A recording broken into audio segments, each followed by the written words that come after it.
É Lúlia. O meu nome é Lélia. Lélia. Isso.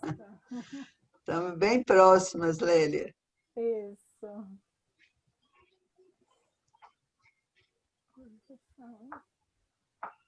Já está gravando, Maria? Já está pronto, né? Eu acho que então pode começar, Lúlia, porque já são quase 5h20, né? Tranquilo, vamos lá. Bom, gente, então nós começamos conversando aí sobre o desenvolvimento socioemocional e ele é a tarefa do nosso tempo, essencialmente, né? É o desenvolvimento socioemocional, eu acho maravilhoso.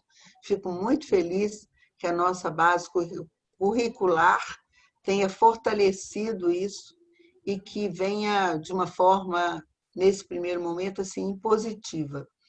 Como nós falamos, não que a gente não fizesse, mas fazia-se de uma forma mais aleatória, com uma intencionalidade muito pequena, e agora foi tudo assim, ó, arrumado, estruturado, então está na hora da gente começar a fazer com muito entusiasmo, para falar a verdade, eu acho que é com muito entusiasmo, porque vai trazer um diferencial assim maravilhoso para a vida das pessoas.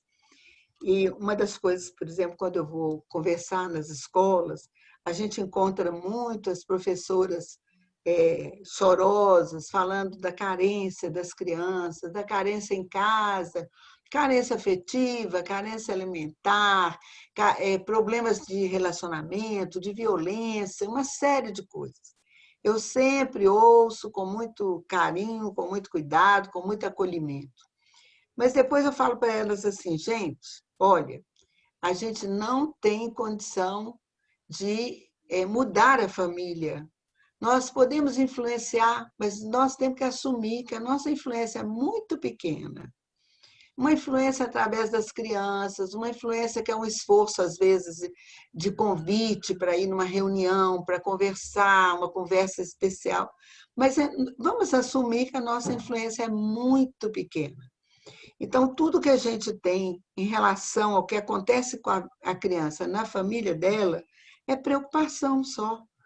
Então, vamos fazer uma coisa? Na área que a gente tem, na nossa zona de conforto, de controle, que é a escola, vamos criar o espaço para fortalecer a criança. Vamos transformar as 4 horas que ela fica na escola num oásis de paz, de alegria, de felicidade, de brincadeira, de aprendizagem feliz, de muito prazer de aprender, sabe? De tal forma que ela fique o mais fortalecida possível para ela aguentar o que a vida estiver exigindo dela. Então, em relação ao desenvolvimento socioemocional, eu vejo muito nessa dimensão. Vamos trabalhar o fortalecimento das crianças, tá?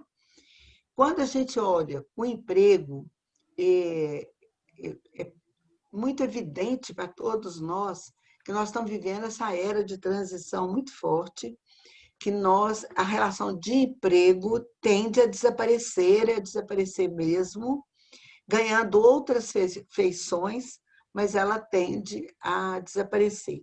Ela tende a se transformar no que a gente mostrou, uma contratação predominantemente por projetos, ou até por resultados, tá, gente? Ele pode te entregar uma tarefa atrelada a um resultado e o empregador, vamos falar entre parênteses assim, quem te contrata vai estimar que você vai fazer em 8 horas, se você fizer em 4, tudo bem, ele não quer nem saber, ele precisa que você entregue resultado.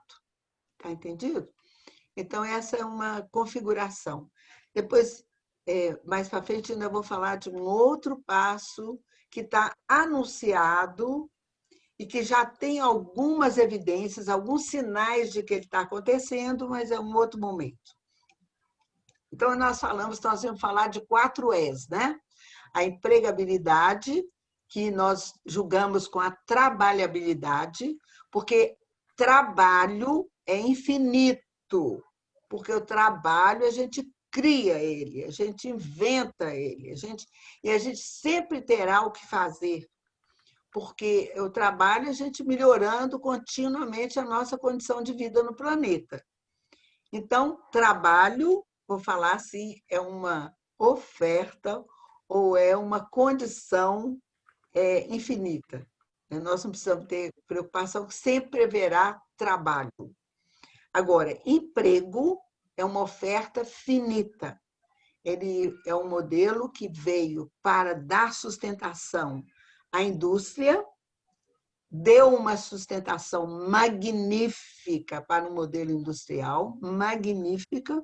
Se as condições de problemas de outra natureza vieram, é porque a vida é assim mesmo, né, gente? A gente faz uma proposta, eu gosto muito da helicoidal majorante do Vygotsky, que não é uma espiral, é uma helicoidal majorante, né?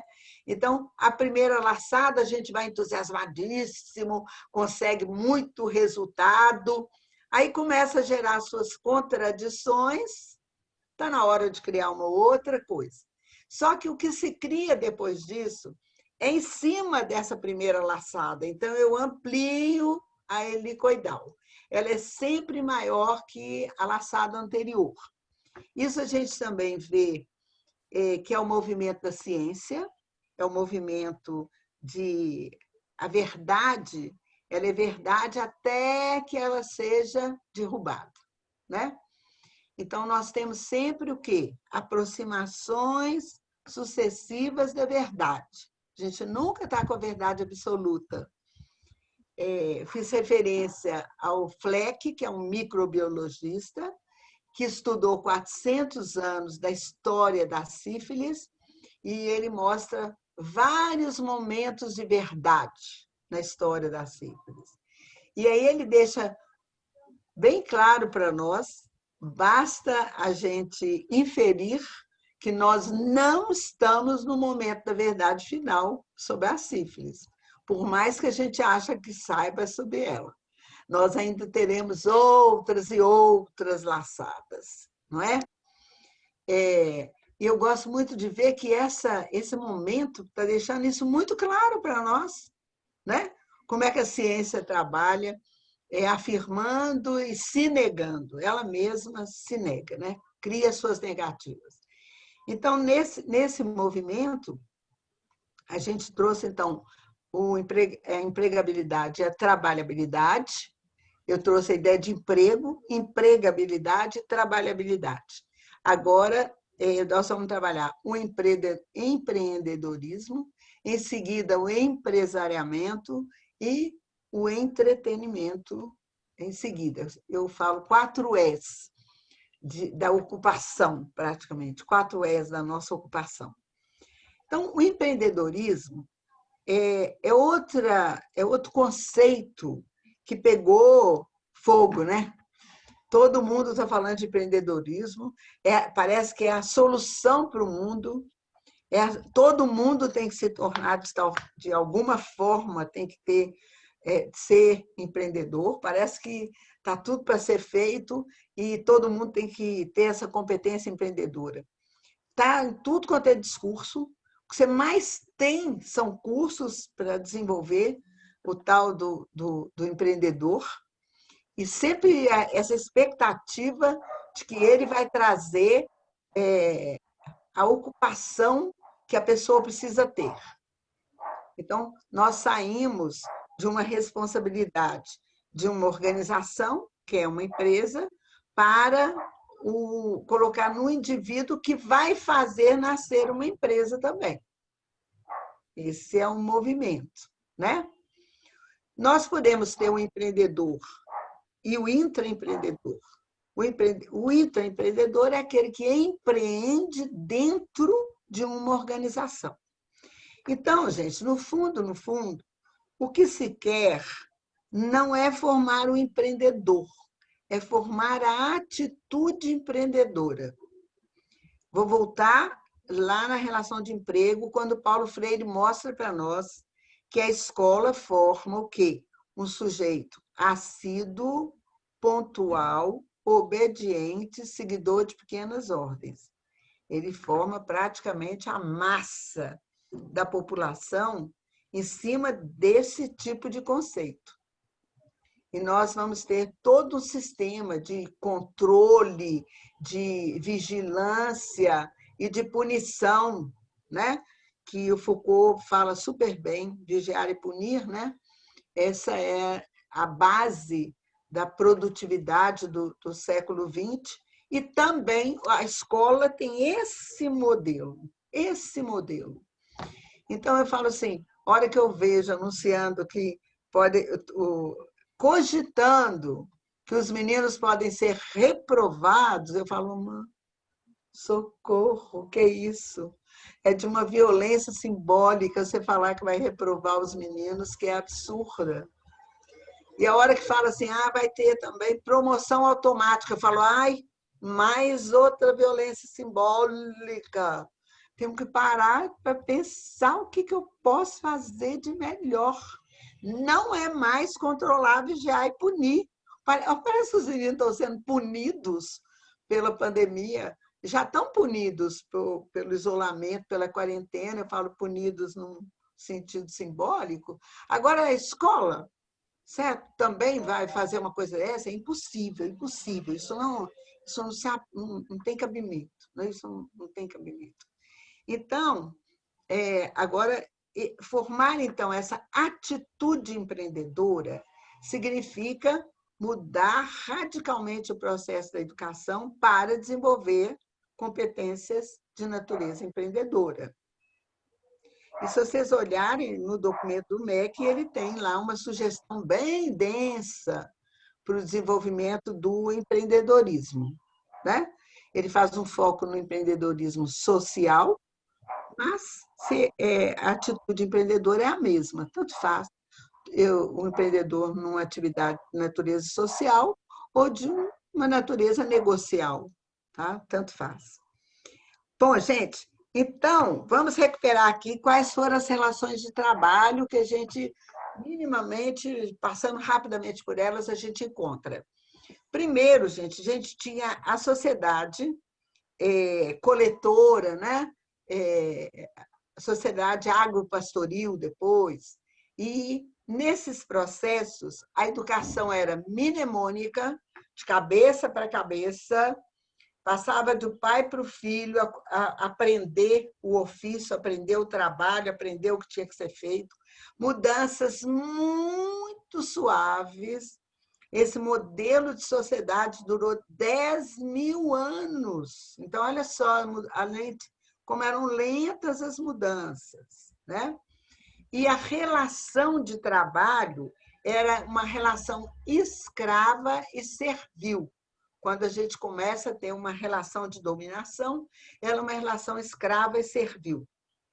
Aí, vou dar um salto gigantesco, se vocês pegarem o Thomas Kuhn, vocês vão ver que são 154 mudanças de paradigma que ele apresenta. Eu vou apresentar 4 aqui, uma overview. Aí nós vamos chegar no modelo industrial. No modelo industrial, a grande propriedade do agropastoril é a terra. É a terra. Então, em nome de ter terras, Portugal veio fazer uma colônia aqui no Brasil. A Espanha ocupou não sei quanto do território do mundo, né? De vez em quando eu paro e acho graça de lembrar que o Tratado de Tordesilhas dividiu o mundo em 2 partes.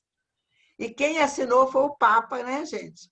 Era a autoridade máxima no mundo, dividindo o mundo, metade de Portugal, metade da Espanha. Incrível! É muito interessante parar para pensar nisso, né? E aí, então, a propriedade. E o que era um instrumento de trabalho? Chamava-se ferramenta. A ferramenta era capaz de aumentar a força humana. Ela abastecia a nossa mão de obra, né? Então, a gente tinha mais força com a ferramenta, mais força. Então, eu tinha o machado, o serrote, eu tinha a pá, etc. Aí nós evoluímos, vamos pular para a Revolução Industrial. Na Revolução Industrial, a propriedade é a fábrica e o capital. A fábrica e o capital. A gente começa a falar de capital. E aí nós temos a educação escolar, a educação é escolar. Nós temos máquina-ferramenta. Máquina-ferramenta. Ela amplia assustadoramente a capacidade física humana. Mas é muito que ela aumenta. A nossa capacidade de força, de produção, etc, etc. Aí nós vamos ter uma relação de emprego, emprego assalariado. Ontem eu brinquei que os americanos falavam que se tornaram escravos assalariados. Né? Então, começa a surgir todas as relações, toda a legislação trabalhista, etc.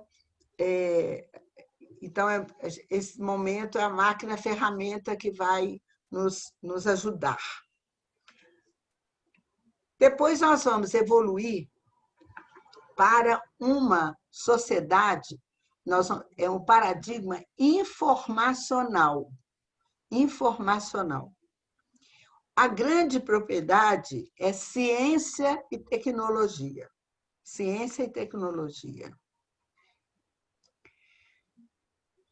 A educação se torna virtual, que é a educação dada por todos os meios de comunicação, todos aqueles que veiculam informação, tá? Todos. Aí nós vamos ter a ferramenta, é a máquina, ferramenta de controle numérico, que é o computador. Enquanto a ferramenta aumentava a nossa capacidade física, e continua aumentando, porque quando eu ponho um Hubble no espaço e ele consegue ver 3 bilhões de anos atrás, ele está simplesmente aumentando nossa capacidade de ver no tempo, né? Essas coisas não se perdem, elas vão evoluindo, mas tudo o que faz vai se acumulando. No processo evolutivo, o que acontece é que vai havendo uma acumulação, não só uma transformação, mas também uma acumulação, tá?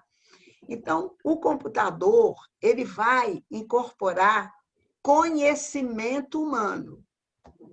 Conhecimento humano.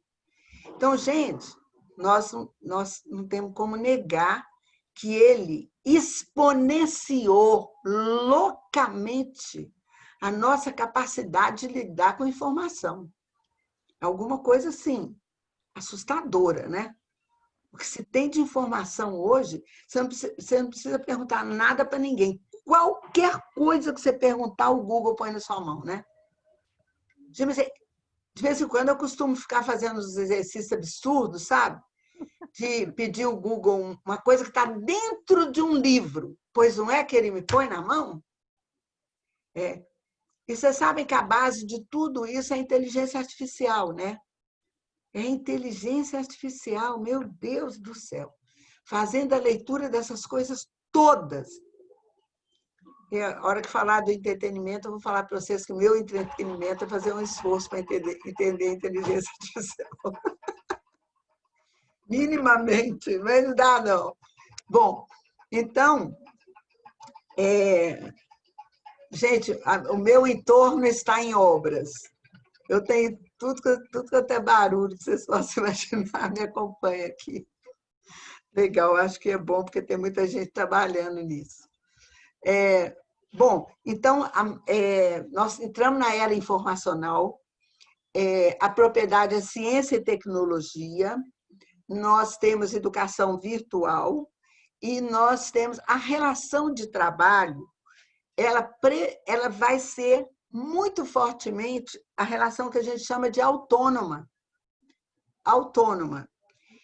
O autônomo é o sujeito que faz um trabalho que a sociedade demanda, mas ele se organiza em relação ao seu tempo, à sua remuneração, à sua disponibilidade, ele se organiza. Só que a sociedade está toda organizada para demandar o trabalho dele. Então, você tem um médico, você tem um advogado, você tem um dentista, hoje você tem professores em grande quantidade que são totalmente autônomos, mesmo porque eu falei que a relação de trabalho está indo muito para o contrato da pessoa jurídica, então esse professor também entra nessa categoria de autônomo, né? E aí nós temos todos os autônomos que a gente conhece, o carpinteiro, o estofador, a minha costureira, etc, etc, etc. Então, a característica do autônomo é isso. Ele não inventa o negócio dele. Ele se coloca à disposição do que a sociedade vai demandar dele. Então, ele é um profissional competente, que dá conta, tem muita qualidade naquilo que faz, e coloca isso à disposição da sociedade, e a sociedade usa esse trabalho dele. Tá? Então, aí o quarto movimento é um movimento digital. É um movimento digital. Qual é a grande propriedade? Dados e ideias. Dados e ideias. Hoje eu vi um cara falando assim, se eu falar 100 milhas, é um dado. Mas e daí? O que eu vou fazer com ele? Eu tenho que ter a ideia. O que eu quero fazer com ele? Certo? Eu quero caminhar 100 milhas, eu quero criar uma ferramenta, que é um carro que vai me levar 100 milhas, uma bicicleta, uma moto, uma carroça, um cavalo. O que vai me levar? Para que vale esse dado, 100 milhas? Nada, se eu não tiver uma ideia para trabalhar com ele. Se eu não tiver que criar a partir desse dado, eu querer fazer alguma coisa a partir dele. Tá? Então, vejam bem, hoje a gente tem um volume gigantesco de dados e nós temos que saber quais perguntas nós vamos fazer para esses dados. Por exemplo, nós na educação, a gente tem milhares de dados praticamente perdidos. Praticamente perdidos. A gente não trabalha com eles. A gente não toma decisões a partir deles. A gente não faz um trabalho científico, experimental, de fazer uma intervenção sistemática em alguma coisa que o dado me alertou, e para eu acompanhar aquilo ali e procurar ter soluções cientificamente controladas. Então, é um alerta para a gente, é um alerta.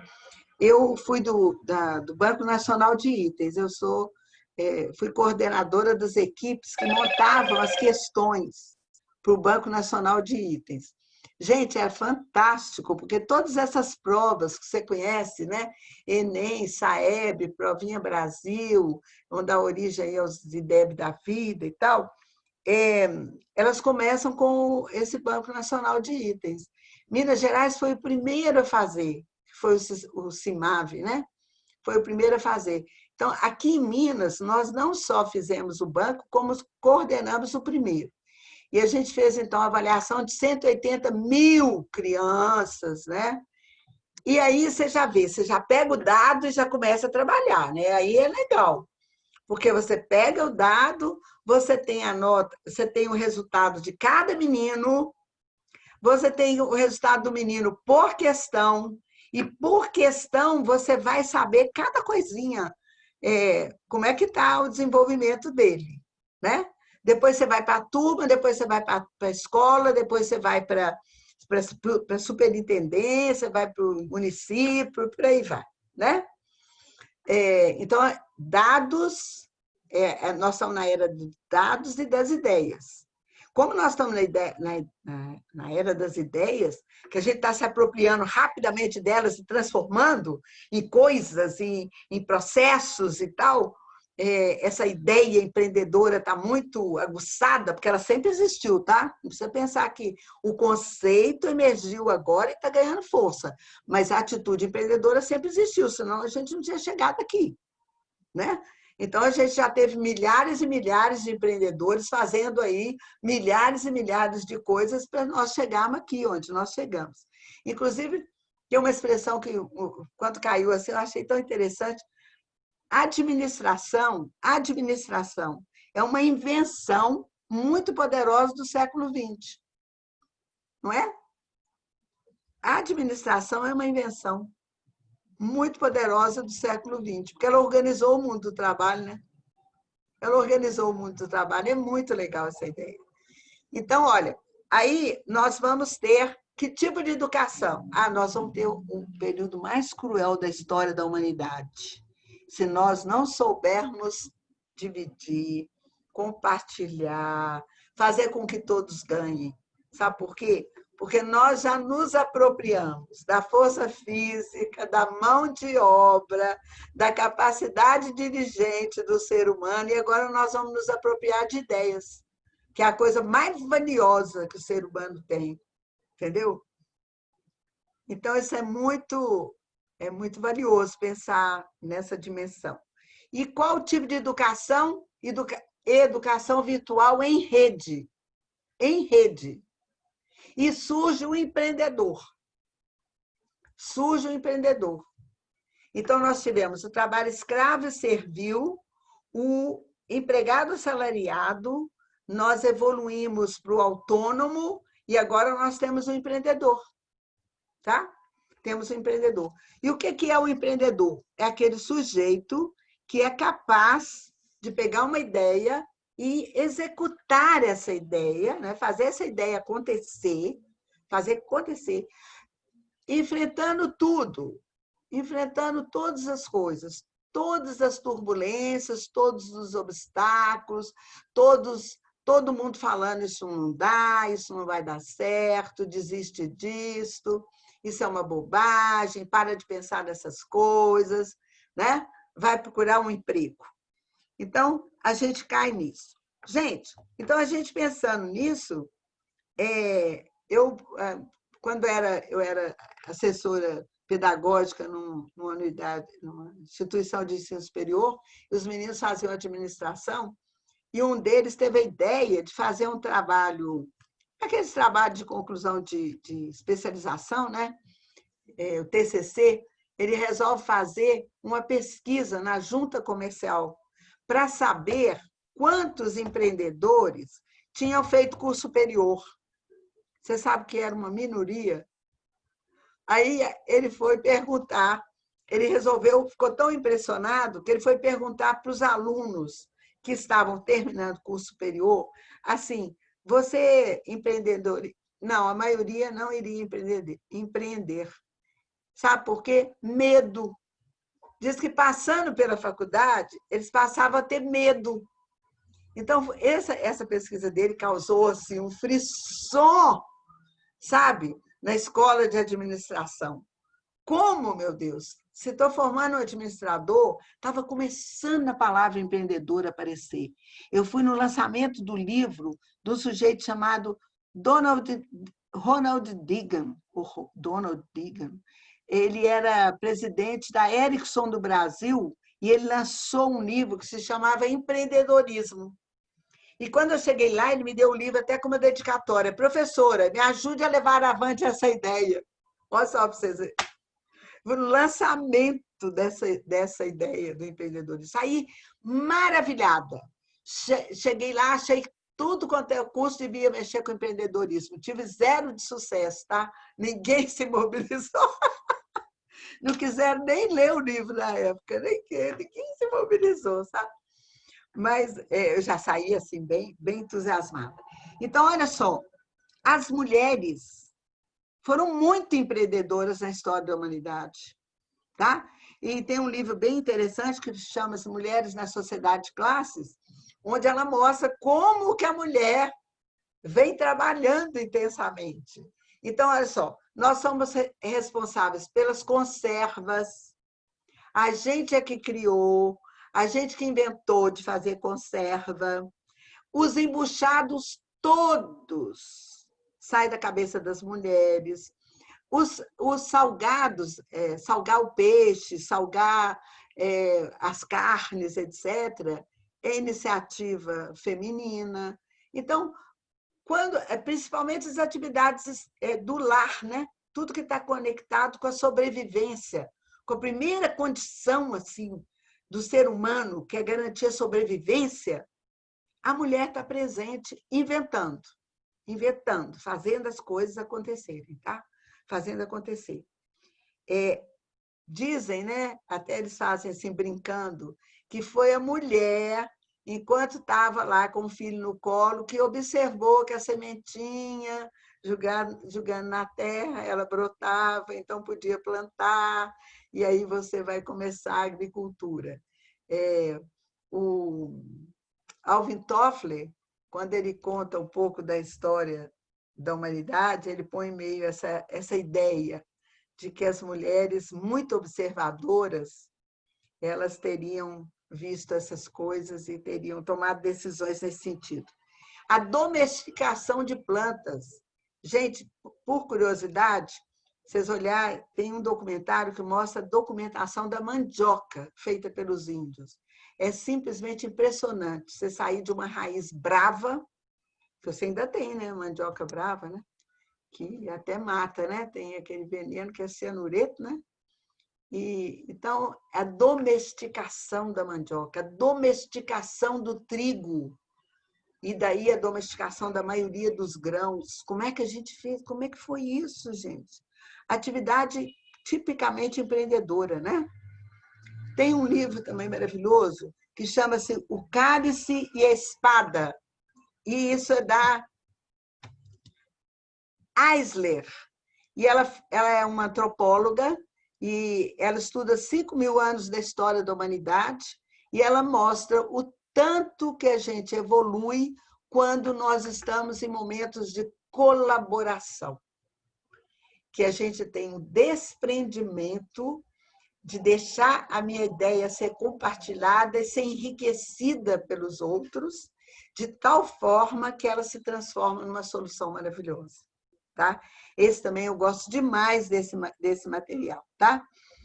E eu fiquei muito entusiasmada, porque o presidente da Fundação Dom Cabral está escrevendo um livro sobre empreendedorismo e ele conta a história dele, que ele acha que ele começou a ser desafiado com 4 anos de idade, porque era aniversário dele e ele estava todo bonitinho, arrumadinho, descuidaram um pouquinho dele, ainda não tinha chegado as visitas, e ele pega um martelo e começa a quebrar o chão da casa dele, que ele morava numa casa na roça e tal, e ele achou muito interessante ficar ali com o martelo quebrando o chão.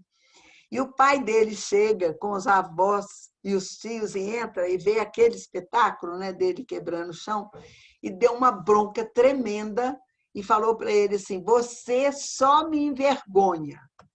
Ele falou que essa frase, ele só ficou livre dela quando ele já estava inaugurando a Fundação Dom Cabral Campos, que é maravilhoso, uma obra maravilhosa, né? Do lado do Fernando Henrique Cardoso, que era presidente da República, que ele olhou e viu o pai dele lá embaixo batendo palma. Ele falou: ai, acho que eu me livrei dessa frase. Passou a vida num esforço louco para que o pai tivesse orgulho dele e não vergonha, né?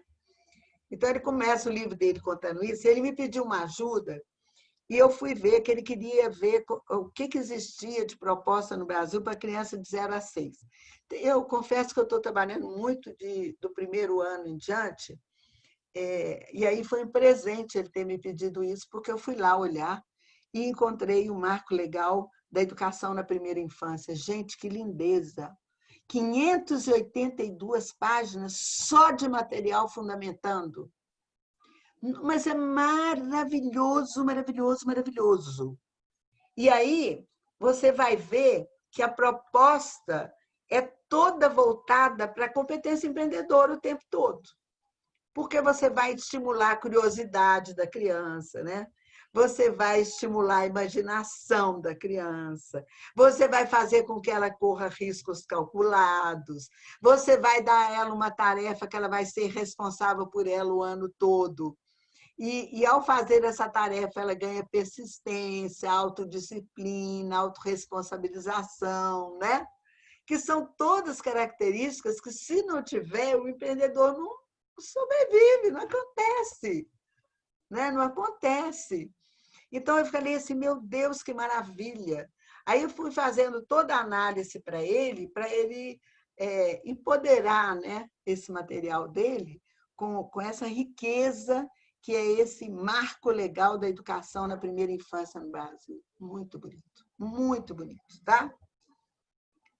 O que mais que eu vou mostrar? Então, gente, agora vamos ver lá quais são as características que a ONU coloca como características, porque tem milhares de materiais que falam de características empreendedoras, tá? Milhares. As diferenças não são acentuadas, tudo é muito próximo, tudo é muito parecido. Eu fiz um estudo, na Fundação do Cabral, a gente desenvolveu um programa que é para o Sicredi. Sicredi é uma companhia de crédito que ela está mais no sul do Brasil e no centro-oeste, né? Está começando a vir para Minas Gerais, mas já é uma cooperativa enorme. Ela tem mais de 6 milhões de cooperados. E ela nos pediu para desenvolver um projeto que fosse para o pequeno empreendedor ser amparado, né? E ter sucesso. Para fazer isso, nós, de novo, estudamos loucamente para saber o que a gente tinha que fazer. E nós chegamos assim, tem uma moça que chama Mona, ela é uma alemã, e ela estuda microempreendedores. No mundo inteiro, essa mulher fez pesquisa. E aí, ela chega à conclusão que ele tem que ter senso de oportunidade, muita coragem, ousadia, senso de oportunidade, a tal da persistência e resiliência, né? Persistência e resiliência, certo? E tem que ter assim, um mínimo de otimismo. Ela fica praticamente, ela acha que é isso. Mas os mais sofisticados vão além, né? Vão além. Gente, eu gosto tanto dessa ideia de ajudar o pequeno. Eu me lembro que eu trabalhava na Universidade do Estado, estava assim, já finalizando meu trabalho lá, quando eu assisti um Roda Viva com o Mohamed Yunus, banqueiro dos pobres, né? E eu vi a ideia do microcrédito. Nossa, eu achei tão fantástica que eu cheguei louca na universidade.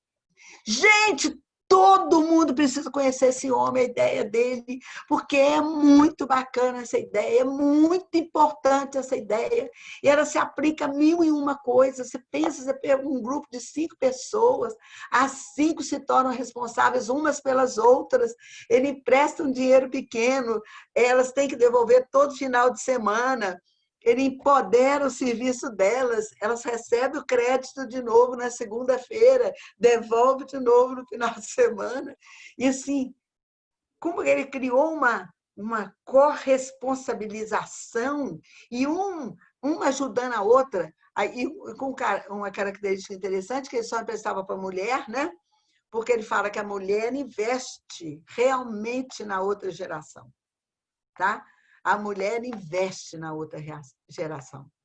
É só por isso que ele deu essa exclusividade, tá, gente, para mulheres.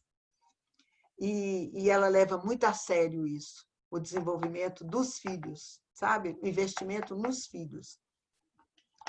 Então, a gente pega isso daqui. Então, o Yunus já foi um que me deixou assim, entusiasmadíssima, porque ele tem a ideia do ganha-ganha, né? Que eu acho que é uma coisa que a gente tem.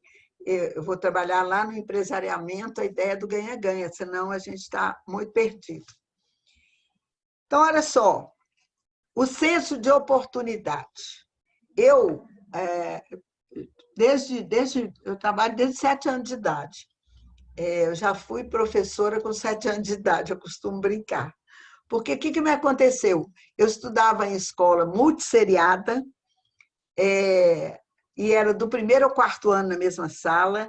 Eu era muito agitadinha, que eu até hoje sou muito irrequieta, imagina quando era, né? Quando tinha 7 anos. Aí, gente, aconteceu uma coisa maravilhosa. Em outubro entrou uma colega nova e tinha aquelas carteirinhas de 2 pessoas. Aí minha professora me botou na última carteirinha, sentada do lado dessa menina, e falou comigo assim: Lúlia, você vai ensinar para Marlene tudo que você aprendeu até agora. Marlene estava chegando em outubro na escola, certo? Aí eu cheguei apavorada e falei: pai, o que eu faço, né? Aí papai, pega os seus caderninhos, desde a primeira folha e vai fazendo página por página com a Marlene. Gente, eu fiz isso. Quando chegou dezembro, aquela festinha de final de fim de ano, eu não me esqueço da cena, por isso que eu falo que eu trabalho desde 7 anos. Eu lá de mão dada com o papai e a professora falou assim: doutor Queiroz, você não acredita que a Lúlia conseguiu alfabetizar a Marlene passou para o 2º ano com uma nota altíssima. Você tinha conseguido tudo. Olha só. Agora, e foi um sossego na sala, né? Porque eu ficava o tempo todo cuidando da Marlene, não tinha tempo de ficar no agito total, né? Bom, depois eu venho para o internato, gente, no Colégio Santa Marcelina. E eles tinham uma escola que era o Santo Ambrósio. Santo Ambrósio era um trabalho social. Para eu ficar quieta, no contraturno, elas me puseram lá no Santo Ambrósio, dando aula para os meninos. E era uma alegria, eu achava a melhor coisa do mundo ficar no Santo Ambrósio dando aula para os meninos. Então, assim, sempre meio agitada. Bom, dando vários saltos, que eu fiz milhares de coisas na vida, com muito nova. De repente, eu era diretora, com 19 anos, eu era diretora do primário do Pitágoras. Pitágoras, quando nasceu comigo. O primário era o meu, era eu. Eu era 19 anos diretora do Pitágoras, né, do primário. Então, aprendi toda a metodologia deles, as coisas todas deles e tal. E aí, eu, de repente, me desencantei, sabe? Assim, sei lá, não era aquela metodologia que eu acreditava tanto, sei lá e tal. E fui fazer curso superior, porque a minha inspetora exigiu, fui fazer pedagogia. E fazendo pedagogia, uma professora me convidou para ser monitora dela. E o marido dela adoeceu e eu fiquei dando as aulas dela. Eu dei 2 anos, eu substituí ela praticamente integralmente. Ela me dava as diretrizes, me dava as coordenadas, eu dava as aulas. Aí adorei, aí fui para o Instituto de Educação, para pedagogia, fui escolhida porque era alfabetizadora, e aí chego no pedagogia, vejo o quê? Que existia uma demanda difusa por cursos de treinamento e que a instituição não atendia. Aí eu vou na nossa diretora e falo assim: fulana, vamos montar esse negócio? E aí a gente monta o centro de extensão, que foi o SEXPIENG. Então a gente começa a dar aula de treinamento, pós-graduação e tal, no SEXPIENG. Bom, aí foi um sucesso imenso. A gente era reconhecido praticamente como o melhor programa de especialização no Brasil na área de educação. A gente meio que competia com o PrEP, sem competição nenhuma, porque é tão grande esse universo, né? Que tinha lugar para todo mundo. E então, assim, a gente teve um sucesso enorme, enorme, enorme. Depois tivemos que sair dessa parceria com a Universidade do Estado, que o governo proibiu, né, que a escola pública cobrasse pelos programas, e transformamos no CEPENG. E ali, gente, eu tinha mania de inventar os cursos, né? Aí eu criei pedagogia empresarial. Aí a congregação do Instituto falou comigo assim: Lúlia, não, querida, a gente não tem que mexer com a empresa. Eu falei: vamos sim, onde tiver educação é responsabilidade nossa. Aí eles acreditaram, deixaram, fizemos. O nosso curso teve mais de 60 turmas com uau, né? E depois, sabe onde é que ele foi copiado, gente? Na Comunidade Europeia. A Comunidade Europeia copiou o nosso Pedagogia Empresarial, é considerado um curso nobre na Europa. E eu soube disso em primeira mão, mesmo porque eu tenho uma amiga portuguesa que hoje está lá em Portugal, mas trabalhava conosco aqui. O vice-presidente da TAP, Transportes Aéreos Portugueses, que me contou. Eu tem o curso de pedagogia empresarial, que é o curso mais na área da educação na Europa. Falei, meu amor, quem criou fui eu. Ele parou e falou, existe qualidade abaixo do Equador. Olha, achando a gente colônia, né? Aí ele foi lá saber, a pessoa contou para ele que a inspiração tinha sido a gente.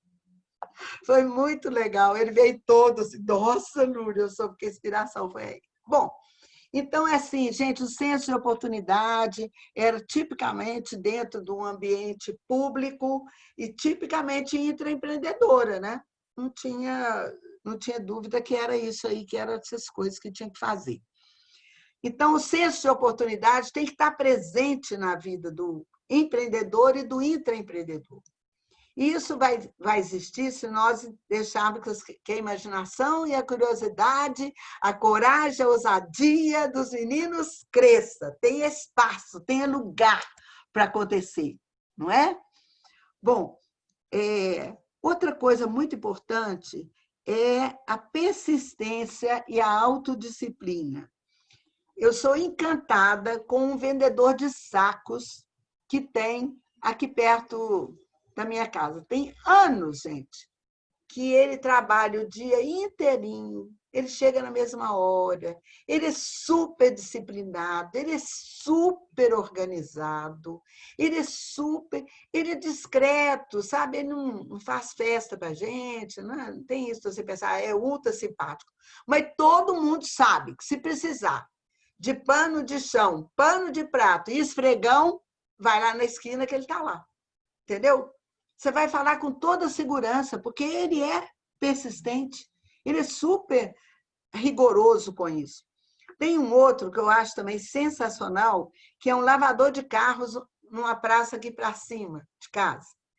Ele também é impecável, impecável. Ele chega às 7 horas, ele sai às 6 da noite, ele fica lá. A caixa dele de material é impecável, impecável. E aí, por causa do professor, outro dia eu fui lá entrevistar, conversar com ele, e ele falou comigo, o mínimo que eu lavo aqui são 10 carros por dia. E 10 carros por dia, R$40, gente, esse cara ganha R$400 por dia, no mínimo. No mínimo. Entendeu? Eu vi que ele estava discreto, não queria me falar o máximo que ele lava, mas o mínimo já estava me deixando satisfeita, né? Olha só, seria um cara que ia pagar imposto de renda no Brasil, não é mesmo? Então, assim, eu falo que é muito legal. Outra coisa, assim, não tem que ser um empreendedor que vira o Google, gente. Toda vez que eu vejo curso de empreendedorismo e tal, geralmente os exemplos são muito assim, né? É uma turma muito poderosa. Eu não nego, por exemplo, falar de persistência, Amador Aguiar. Amador Aguiar, Bradesco, né, gente? O cara criou Bradesco. Agora, ele era lavrador, ele tinha 4º ano primário de escola rural, tá? Ele nunca estudou além disto, mas ele era autodidata, estudava loucamente na área bancária. Estudava loucamente na área bancária. Agora, era de um rigor. Esse homem provavelmente nunca tirou férias, viu? Com certeza. Mas ele chegava às 8 horas em ponto, todos os vice-presidentes do Bradesco tinham que estar lá na reunião. E ele se assentava com eles e fazia todas as decisões às 8 horas em ponto, todos os dias, entendeu? Então, assim, uma persistência, uma coisa assim, impressionante, impressionante. Se vocês pegarem o documentário do Bill Gates, vocês vão ver também. Olha, eu falei com a minha neta, nossa, que alegria! O Bill Gates tem dificuldades, enfrenta uma série de obstáculos. Gente, ele ofereceu um prêmio para as universidades desenvolverem um processo para ele de tratamento dos dejetos sanitários. Ele não conseguiu reação. Com prêmio, com tudo. E ele te conta a dificuldade enorme Ele não conseguiu que as pessoas se engajassem e que quisessem contribuir com o projeto dele e tal, né? Então, é isso aí. Outra coisa importante é a autorresponsabilização. Gostaria que vocês entrassem hoje, se vocês ainda não viram. Chama Um Minuto Empreendedor. É com um sujeito chamado Rick Chester. Ele vende água na praia, né? Não é lindo, Liliane? Ele hoje já faz palestra no mundo inteiro, né? Mas é sensacional, que é a questão da autorresponsabilização, né? Que ele fala, pô, cara, se você não quer fazer nada disso, a crise está no você, né? Entendeu? A crise não está no mundo, a crise está em você, né? Então, eu acho assim, sensacional para essa ideia dessa autorresponsabilização.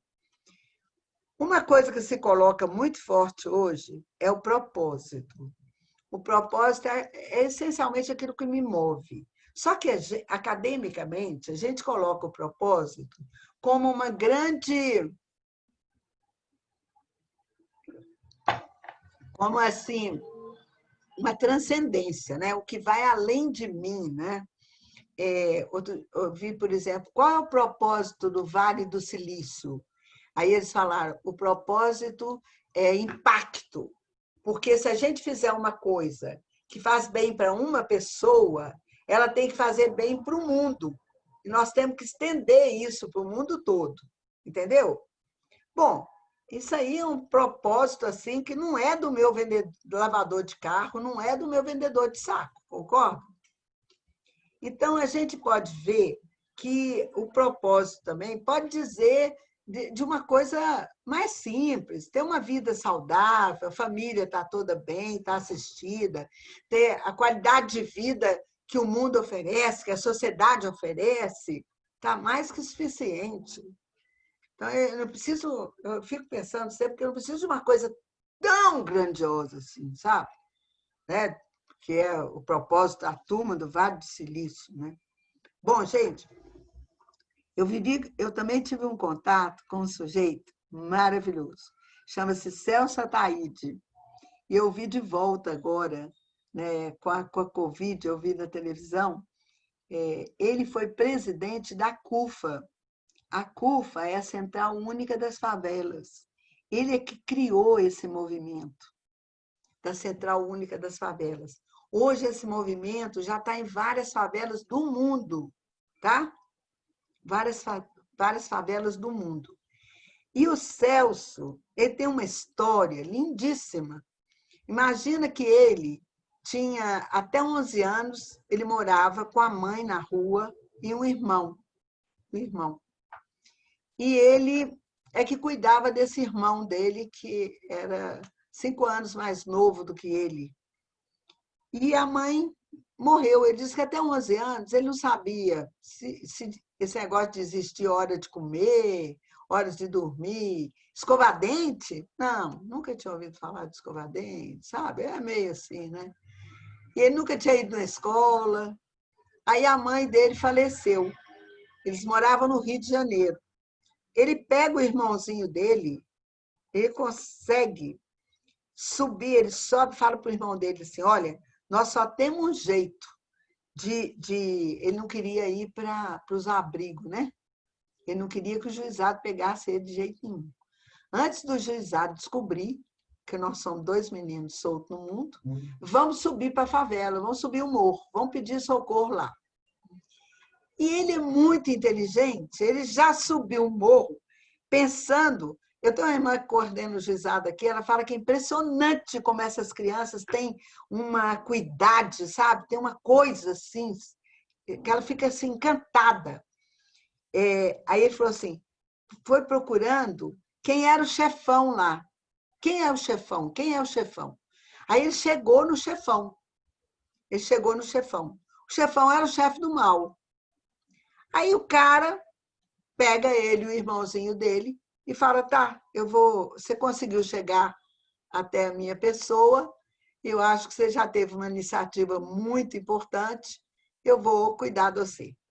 E aí começou a dar serviço para ele, de aviãozinho, né, dessas coisas. Passado uma semana, Ele disse que não sabe por quê, o que ele fez ou o que ele não fez, que o cara chamou e falou assim, olha, cheguei a uma conclusão. Você não veio nessa vida para ser líder do mal. Eu estava te formando para ser o líder do mal. Eu vou te formar para ser o líder do bem. Eu decidi que vou te formar para ser o líder do bem. E falou para ele assim, a primeira coisa, você tem que aprender a ler para você poder ir para a escola. Você com 11 anos sem saber ler, você não pode ir para a escola. Então, você tem que aprender a ler. Eu te dou 3 meses para você aprender a ler. Ele disse que saiu de lá feito louco, perguntando para todo mundo qual era a melhor professora que existia lá no morro. Aí, eles indicaram para ele, ele bateu lá e falou para ela, eu tenho que aprender em 3 meses, tenho que aprender a ler. E a professora falou assim, se você está disposto, eu topo. Eu vou te ensinar a ler. Ele falou, passa uma semana, gente. O cara, o líder lá, chega com um livro, um calhamaço de um livro, e bota na mão dele. E eu tinha a mesma edição que o cara deu para ele, que era tipo de ele falou que era tipo de um missal maravilhoso, de capa de couro preta, escrito em ouro, sabe? Gravado em ouro assim por cima. Que eu tinha esse livro desse jeito mesmo, que meu pai tinha me dado também, que era Guerra e Paz, do Tolstói. E o cara entrega para ele. Você tem que ler isso dentro de 3 meses, porque você tem que aprender muito bem o que é guerra e o que é paz. O cara não sabia nada também. Pega o romance e acha que aquele romance ia ensinar para o menino o que era guerra e o que era paz. E falou, gente, caiu minha ficha que a aprendizagem era com a professora e era com o livro. Então, ele passa a valorizar demais professor e livro. E ele fala que esse livro é da cabeceira dele até hoje, que ele nunca conseguiu ler, para ser sincero, ele nunca conseguiu ler, porque ele não tem a menor paciência, mas que realmente a leitura é dificílima, né? É um escritor russo, só o tanto de personagem que ele põe na sua cuca já é uma loucura. Então, mas eu acho interessante é isso, guerra e paz. Olha o que o cara olhou. Eu quero ensinar a ele como é que ele trabalha a guerra e a paz, né? Então, olha, ele tem projetos maravilhosos, ele realmente é um líder maravilhoso, que convive de igual para igual, líder do bem com o líder do mal, entendeu? E vai levando a coisa super bem, fazendo bem, né? E um dia, a gente estava trabalhando junto, eu falei que ganhei um presente dele. De repente, ele botou a mão dele assim em cima da minha mão e falou, professora, nós somos bem parecidinhos. Eu falei, ai, por quê? Ele falou, professora, porque você tem uma ideia messiânica, você acha que é Messias. Eu também acho. Eu falei, mas o que você quer falar com isso? Ele falou, você acha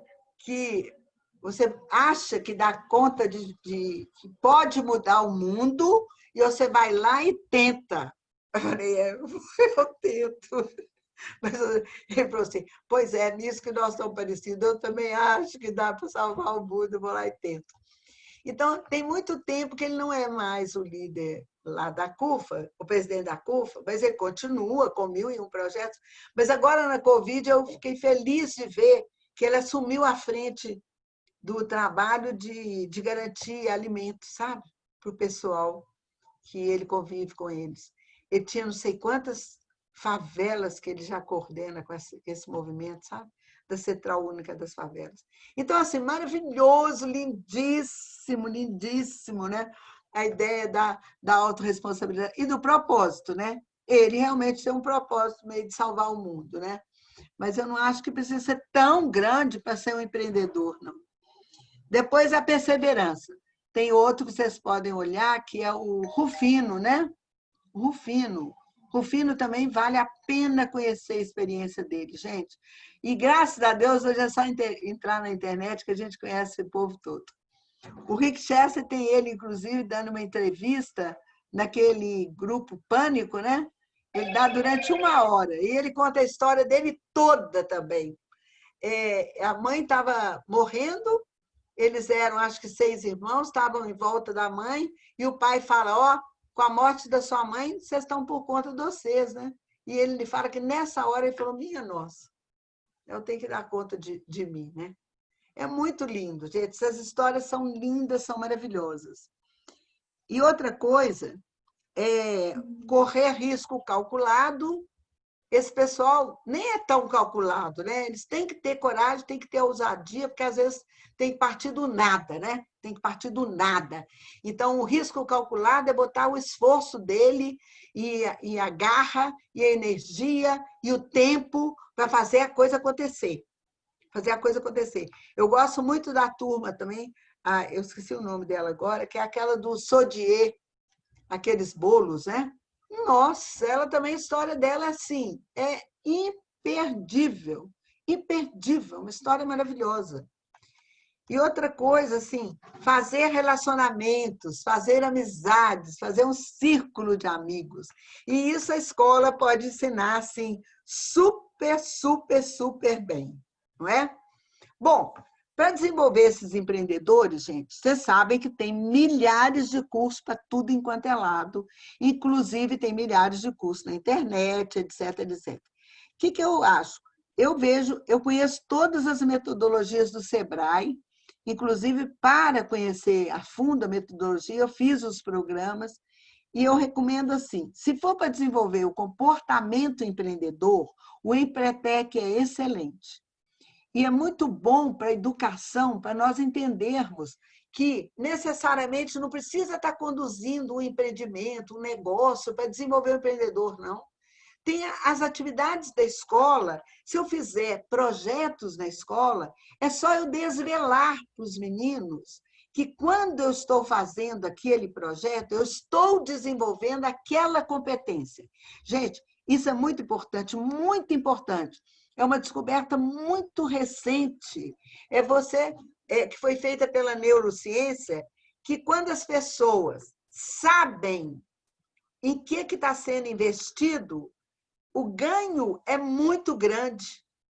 Agora, se eu deixar aleatório, aí já não tem quase ganho nenhum. Então, é preciso desvelar. Olha, quando eu faço isto, eu estou te ensinando. Por exemplo, se a gente botar um menininho lá como ajudante do dia, o ajudante da semana, é importante você dizer, muito bem, você tem responsabilidade como ajudante. Dizer para ele que existe um processo de autorresponsabilização. Eu não preciso te lembrar que você é o ajudante essa semana. No final da semana, dizer, maravilhoso, eu amei, você foi um menino muito responsável essa semana, ponto. Eu já botei a ideia da autorresponsabilização na cabecinha dele, tá? E assim tem uma série de coisas. Eu era uma professora muito animada, né? Então, assim, por exemplo, a sala muito grande, aluno meu só ganhava certo e continua só ganhando certo. Mas por quê? Porque ele tem todas as oportunidades que precisa para aprender. Como eu dou essas oportunidades, eles amam, eles usam toda a oportunidade. Então, quando ele chega, eu falo, ainda não está muito certinho, já sai louco para acertar. Entenderam? E aí, como é que eu faço? Bom, você tem uma sala enorme, você não dá conta de tudo. No princípio dá, porque o ritmo dos meninos é lento, depois o ritmo deles é o seu, você não dá mais. Então, o que eu faço? Na época, a gente não fazia trabalho de grupo, era fileira. Então, eu pegava o primeiro aluno da fileira e falava, você é o meu chefe. Naquela época, eu não falava líder, falava chefe. Você é chefe de fileira. Eu vou corrigir o seu caderno e você vai corrigir da sua fileira toda. E quem não souber, você vai ensinar. Tá? Aí era assim que funcionava. Ele aprendia loucamente, colaborava e ficava felicíssimo que ele era responsável pelo certo no caderno dos colegas. Quando chega na segunda-feira, roda a fileira. O outro passa para frente, ele vai para o último lugar. E assim, ó, todas as fileiras. Então, eu formava todo mundo em capacidade de liderança, capacidade de colaboração, a autorresponsabilização. Só que hoje a gente aprendeu que se eu desvelar isso para ele, isso vai entrar na cabeça dele, ele vai se empoderar com essa competência, entenderam? o que muda radicalmente tudo. Muda radicalmente tudo. Então, assim, para desenvolver comportamento empreendedor, o Empretec é excelente. Porque você entra no Empretec, você vai ter uma opção de atividadezinhas rápidas, pequenas, para você executar, e tendo executado, eles vão reconhecendo as suas competências empreendedoras para você entender o que está acontecendo com você. Tá? E o outro, se você quiser o outro, que é técnico, desenvolver um modelo de negócios, eu gosto muito do Bootcamp. Eles têm vários, mas o Bootcamp é um material lindo, maravilhoso, sabe? De uma qualidade assim, de primeira linha. E é um programa de intensivo que dura 5 dias. Você sai de lá com o seu modelo de negócio montadinho, arrumadinho, tá? Para fazer o negócio acontecer. E, naturalmente, tem o Canvas, que é o modelo mais sintético que a gente tem de modelo de negócios empreendedor, né, gente? E que, por sinal, é uma atividade que foram 500 pessoas juntas, um mundo inteiro, que produziram o Canvas, né, com o Osterwalder. Bom, gente, além disso, dentro da ideia empreendedora, o Sebrae tem a mentoria, que é contínua, ajuda as pessoas. Fora isso, nós temos 2 soluções importantes, que são as incubadoras e aceleradoras. Essas daí, elas ajudam o empreendedor em serviço, fazem uma aprendizagem baseada no trabalho, que a gente chama de work-based learning. Quando você entra para uma incubadora, ou a incubadora, ela te dá toda a oportunidade para o seu negócio ser estruturado, emergir, inclusive te dá condição material, e de maquinário, e de laboratório, e tudo. Geralmente, elas são públicas, né? Já a aceleradora, você tem um negócio, você se apresenta lá, e ela te dá condições de desenvolver o seu negócio. Ela te dá uma condição mínima que é de consultoria. Ela te dá consultoria. E ela te coloca num espaço onde o seu negócio fica adequado, mas não é tipo incubadora, não. Não tem aquela riqueza de colocar o laboratório, e maquinário e tudo. Geralmente são negócios que têm são negócios na área de serviços, que vão para as aceleradoras. Para vocês fazerem uma ideia, 2 amigas minhas mudaram para Portugal, e então eu estou ajudando elas a criar lá uma empresa. Uma era diretora da Funsoft aqui. Funsoft é uma aceleradora, né?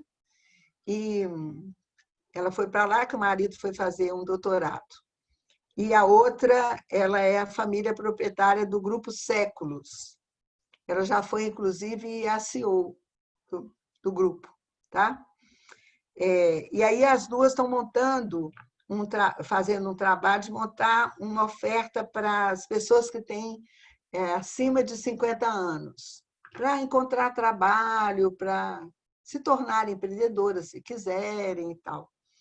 Então, ela estava me falando, a Flávia, né, que foi da Acelera, ela falando comigo que a União Europeia tem uma verba gigantesca para colocar em projetos. E a Covid não implicou em nada, pelo contrário, deixou mais ansiosos para ter projetos que têm valor, para eles poderem investir nele, entendeu?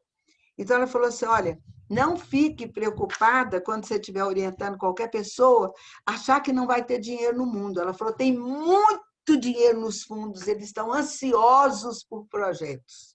Tá? Então, é isso aí. E startup, ela é o nome dado a um empreendimento de base tecnológica, que tem alguma proposta tecnológica. Aí já falei para vocês, o Vale do Silício é um lugar onde junta universidade, muito capital para investimento, e muitos empreendedores. E tem uma dinâmica alucinada, gente. Alucinada. Primeiro, simplicidade, velocidade enorme, entendeu? E tem uma coisa que é interessantíssima. Todos os dias, em algum lugar, você pode apresentar o seu projeto, fazer o pitch do seu projeto, que você vai encontrar investidor que está querendo investir. Isso que é impressionante. Todos os dias tem um encontro no final da tarde que é para isso. E todos os dias tem uma feira dos erros. Todo mundo que não deu certo alguma coisa vai para a feira para contar, para acelerar a aprendizagem dos outros, para eles não errarem do mesmo jeito. Olha só para você ver que engraçado. Então, essa velocidade é, assim, louca no Vale do Silício, dessa produção, né, do pessoal lá. E eles falam assim, ó, não fica pensando que o Vale do Silício é só Google, coisa extraordinária, né? Não. Eles falam, tem projeto para resolver o probleminha que eu sei que o seu vizinho tem ele igual. Então, tem todo tipo de projeto você vai encontrar lá. Bom, gente, então, essa é a nossa conversa sobre o empreendedorismo, certo? E aí eu acho que vocês têm muito o que fazer, é muito gostoso pensar nessa ideia. E o comportamento empreendedor, então, ele vai chegar na escola como atitude, e não necessariamente para desenvolver o negócio, seja ele de que tipo for. Porque você pode estar, como eu falei, eu fiz isso dentro da universidade, e acaba que aconteceu o centro de extensão e tudo mais, né? Isso, dentro das empresas, quando você é um intraempreendedor, você pode provocar uma coisa que eles chamam de spin-off. É uma empresa que nasce dentro da outra empresa. E, geralmente, a empresa mãe, ela apadrinha essa empresa que está saindo dela, esse spin-off. Aí você tem... eu vi uma coisa interessante, que eles falaram que você tem que saber comunicar. E saber comunicar é o tal do pitch, né? Que no Sebrae você vai aprender isso magnificamente. Como é que você comunica a sua ideia em 3 minutos, 5 minutos? Bem rápido. E aí, alguma pergunta, meus amores? Todo mundo conectado aí com o empreendedorismo, em função de quê? Vocês têm que fazer o quê com esse conhecimento?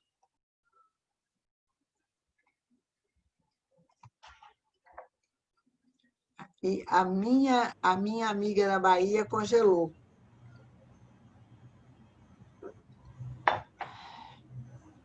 Congelou mesmo.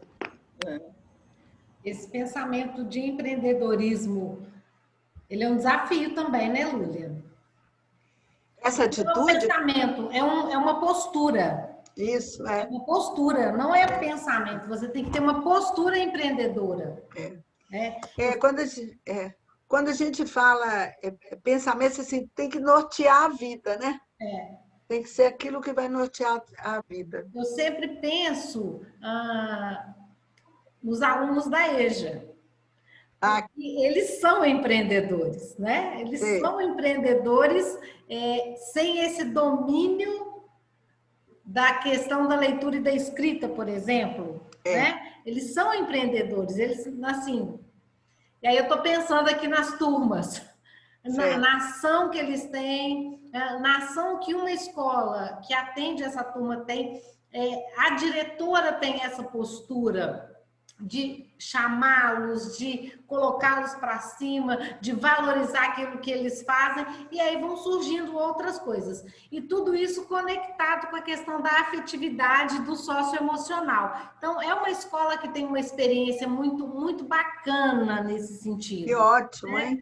E quando você fala, né, por exemplo, do Vale do Silício, às vezes as pessoas também acreditam que o empreendedorismo são só aquelas mega ações, e não, você empreende ali, ó, pequenamente, que faz uma ação macro, né? Bem... E que resolve a sua vida e o seu entorno, o que você precisa. Eu falo assim, gente, tem uma coisa que eu chamo assim, suficiente para você ter uma vida de qualidade. Acabou. Não precisa ir além disso, não é? Não precisa ser um Zuckerberg. Aliás, é uma coisa assustadora na nossa época. as pessoas se tornam trilionárias, que é isso, né? Um negócio, você fala, pô, muito doido, muito maluco esse negócio. Eu penso que muito assim, com as suas falas e também com a fala da Nísia, às vezes há alguns equívocos conceituais. Porque você só pode isso ou não pode aquilo. Sempre uma coisa contrapondo a outra. Então, por exemplo, em algumas situações, em especial na educação de jovens e adultos, quando você fala dessa postura empreendedora, você tem um grupo que chega batendo firme, porque não, tem que ser economia solidária. Mas espera aí.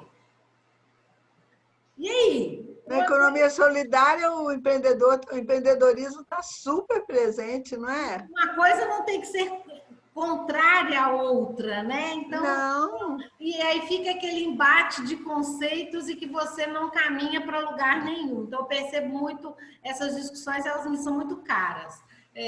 Porque a questão da economia solidária, ela também é uma questão importante. É uma questão que precisa ser discutida e compreendida, assim como a questão do empreendedorismo, né? Discutida e compreendida. Porque não são todas as pessoas que nasceram para ser empreendedoras. Não. Não. Não são, não são. Essa coisa de empreender, de não ter uma chefia, de trabalhar, de organizar o seu trabalho, isso não é para todos. Não estou falando isso de forma preconceituosa, não, tá? Mas é uma leitura que a gente precisa ter também. Porque senão você vai ficar ali num discurso que não vai te levar a nada, vai te frustrar, vai te deixar, né? E aí eu sempre tenho como parâmetro os alunos da EJA, porque lá você encontra de tudo. Você vai encontrar daquela pessoa que não aprendeu a ler, não aprendeu a escrever, criou 3 filhos, está na faculdade os filhos, tem casa própria, tem isso, tem aquilo. E aí? Como é que é isso, né? Nós tivemos um aluno que era assim, daqueles que você apaixona. Ele era funcionário de obra civil, de confiança do dono da construtora, e não sabia ler nem escrever. Então, ele precisava aprender a leitura e prender, porque é assim mesmo. Aí, ele tinha casa própria, carro, embora não soubesse dirigir, nem tinha carteira. Então, um dia eu perguntei para ele, falei assim, mas aqui, me conta uma coisa, como é que você arruma com dinheiro? Falou, eu vou lá e tiro meu pagamento, todo. E aí eu vou guardando. Aí quando acaba o primeiro 1.000, eu vou para o segundo 1.000. Quando acaba o segundo 1.000, eu vou para o terceiro 1.000. Eu falei, que eu não quero saber de quantos 1.000 que você chega, não. olha só. Entendeu? Então, essa é uma discussão que a gente precisa também fomentar dentro da escola, não só na educação de jovens e adultos, mas com essa galera jovem também, que tem que ter essa possibilidade de discutir, né? A chuva está fazendo barulho, não sei se vocês estão escutando. Ai, graças a Deus, aqui ainda não está chovendo não, mas eu estou sonhando com a chuva. Está caindo assim, ó. Está muita, né, Mara? Aqui em Nova Lima a chuva está boa. Graças a Deus. Agora que eu até saí correndo daqui, porque começou uma ventania, minhas janelas e portas tudo aberto, eu tive que sair. Eu mudei, eu estava em outro espaço da minha casa e saí carregando tudo. Eu estou longe de ter chuva. Gente, mas vocês estão falando, eu também tinha eu tive grandes amigas que trabalharam comigo e ainda são muito minhas amigas.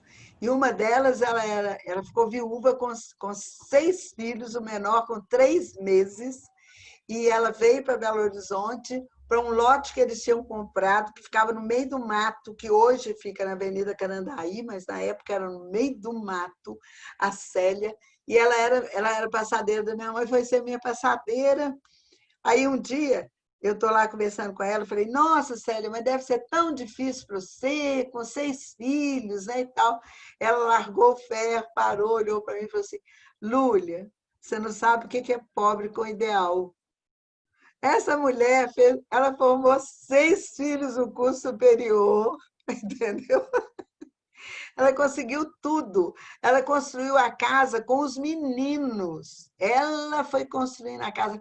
Pegou um amigo, um compadre dela, né, que era mestre de obra, iria dando as coordenadas, e ela ia fazendo, minha filha. Fez a casinha deles, fez tudo. Ela trazia coisas para mim da horta dela, no fundo da casa dela, maravilhosas. Folha de couve, aquela coisa enorme, cenoura, tudo. Então, assim, nossa, eu tenho ela em alta conta, gente. Que coisa maravilhosa, Célia, né? Maravilhosa. E tem uma outra também que era ótima. Ela trabalhava conosco lá no Instituto Cação. E era uma das nossas cantineiras. E ela queria construir... Ela foi trabalhar numa casa quando ela tinha 11 anos. E ela achou lindo. A casa ser de 2 andares de mármore, sabe? De piso de mármore e tudo. E ela falou para a dona da casa assim, não, ainda vou ter uma casa desse jeito. Aí disse que a mulher falou para ela assim, nunca, minha filha, nunca. Isso aqui custa muito caro. Para quê, né? Gente, ela fez uma casa linda, de 2 andares. Ainda tem outro detalhe. O dia que ela foi comprar o piso, ela falava tanto que queria que fosse de mármore, né? Aí o rapaz lá do depósito falou assim, escuta, dona Piedade, a gente tem aqui retalho de mármore que a gente joga fora. Mas eu vou ensinar para a senhora que o piso fica lindo com retalho de mármore. E se a senhora quiser tirar daqui, eu vou dar tudo para a senhora. Então, a casa dela é toda do piso de mármore.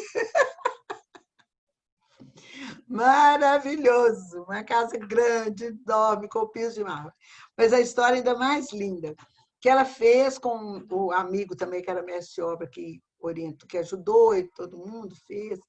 E aí a vizinha, ela fala, a vizinha estava com um pouco de inveja e foi lá na prefeitura e denunciou que a casa dela era clandestina. E ela tinha conseguido um lote num bairro bom e tudo mais. E aí ela ficou desesperada. Aí apareceu o fiscal, né, da prefeitura lá na casa dela. E o fiscal, ela falou, de pouca conversa, Lúlia, e ela de muita conversa, sabe? De pouca conversa, e eu apavorada, querendo adular ele, não adiantava nada, sabe? Ele não aceitava nada. E ele ficou dentro da minha casa umas 3 horas, ele mediu tudo, ele calculou. Ela falou, nossa, eu estou perdida, né? Aí o cara foi embora. Passou uma semana, ele avisa para ela ir na prefeitura. Eu fico emocionada até hoje. Para ela ir na prefeitura. Quando chegou lá, estava assim, 3 homens muito sérios, muito poderosos. Falou, dona Piedade. Ela falou, o quê, gente? Não é possível. Vocês vão falar que eu não vou poder morar naquela casa? Que, sabe, o que eu fiz de errado? Eu achei que eu fiz... Já vai falando, né? A hora que ela deu uma folga. Não, dona Piedade. Eu fiquei aquele tempo todo na sua casa para te dar a planta de presente. Entendeu? Com a bits e tudo, dona Piedade. Olha que lindo! É muito bacana, né? Muito caso lindo, muita coisa boa. É isso aí, gente. Quem mais que trabalha aí com empreendedorismo? Olha, eu trabalho na área de gestão de pessoas com desenvolvimento, né, de grupos, de pessoas, e tinha alguns sonhos guardados na gaveta, sabe?